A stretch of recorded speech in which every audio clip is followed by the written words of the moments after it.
It is unsinkable. God himself could not sink this ship. Titanic unsinkable थी, तो फिर वो डूबी क्यों?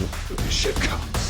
She's made of iron, sir. I assure you, she can't. अप्रैल 10, 1912 को RMS Titanic नाम की एक शिप साउथहैम्पटन इंग्लैंड से निकली थी न्यूयॉर्क सिटी के लिए। बट अप्रैल 15 को ये शिप एक आइसबर्ग से टकरा के नॉर्थ अटलांटिक ओशन में डूब गई।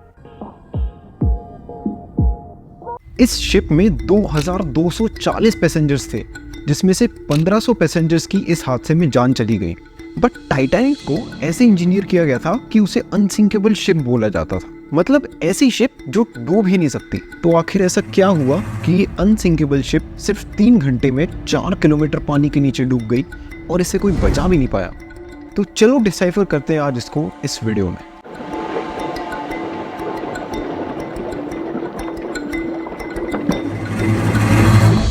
आरएमएस टाइटैनिक ना सिर्फ उस टाइम की बहुत बड़ी और लग्जूरियस शिप थी, बट इनफैक्ट इससे पहले इतनी बड़ी शिप बनी ही नहीं थी। इस शिप की लेंथ 169 मीटर्स थी, तो हम इमेजिन कर सकते हैं कि ये शिप ऑलमोस्ट एक चलता फिरता शहर थी। बट इस शिप में एक बहुत बड़ा इंजीनियरिंग फ्लॉ था, जिसकी वजह से ये शिप डूबी। टाइटैनिक क्यों डूबी, कैसे डूबी, ये समझने से पहले हमें ये समझना पड़ेगा कि एक नॉर्मल शिप आखिर पानी पे तैरती कैसे है, ताकि हम समझ पाए कि आखिर टाइटैनिक में ऐसी अलग बात क्या थी। कोई भी ऑब्जेक्ट पानी पर तब फ्लोट करता है जब उसकी डेंसिटी पानी से कम होती है। पानी की डेंसिटी होती है लगभग 997 किलोग्राम्स पर मीटर क्यूब, और वही अगर हम स्टील की बात करें तो वो होती है अराउंड 7750 किलोग्राम्स पर मीटर क्यूब। ये थोड़ी उससे ज़्यादा हो सकती है, थोड़ी सी कम हो सकती है, पर होती उसी रेंज में है। इसका मतलब नॉर्मली स्टील पानी में डूब जाएगा, बट शिप्स में एक बहुत बड़ी खाली स्पेस बनाई जाती है जिसे हल भी बोला जाता है। अब किसी भी ऑब्जेक्ट की जो डेंसिटी होती है वो उसके मास के डायरेक्टली प्रोपोर्शनल होती है और वॉल्यूम के इन्वर्सली प्रोपोर्शनल।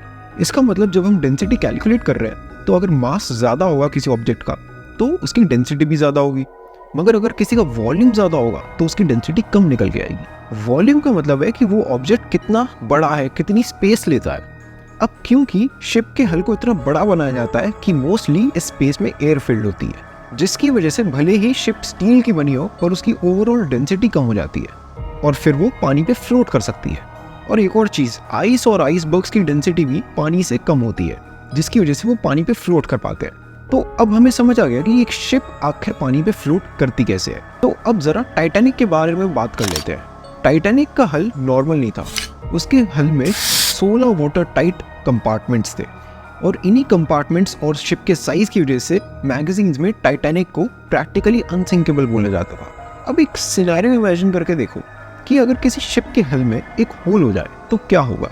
जैसे ही शिप के हल में एक होल होगा, बाहर का सारा पानी अंदर आने लगेगा, धीरे धीरे करके उस शिप की डेंसिटी बढ़ने लगेगी, और इस डेंसिटी के बढ़ने की वजह से शिप डूबने लगेगी।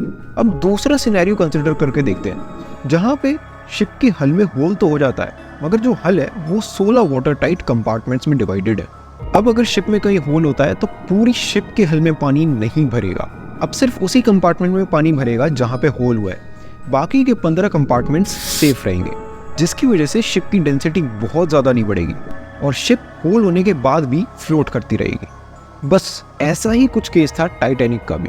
बट दुख इस बात का है कि जो चीज़ शिप को डूबने से बचाने के लिए बनाई गई थी, बट वही रीज़न थी कि पूरी शिप सिर्फ 2 से 3 घंटे में ही डूब गई। टाइटैनिक को ऐसे बनाया गया था कि अगर सिर्फ कोई भी 4 कंपार्टमेंट इसके डैमेज हो जाते हैं तो ये फिर भी पानी पर फ्लोट करेगी। बट आइसबर्ग को हिट करने के बाद इसके 4 की जगह 5 कंपार्टमेंट्स डैमेज हो गए थे, और जो कंपार्टमेंट्स थे उनकी सबसे बड़ी दिक्कत ये थी कि उनकी हाइट बहुत कम थी।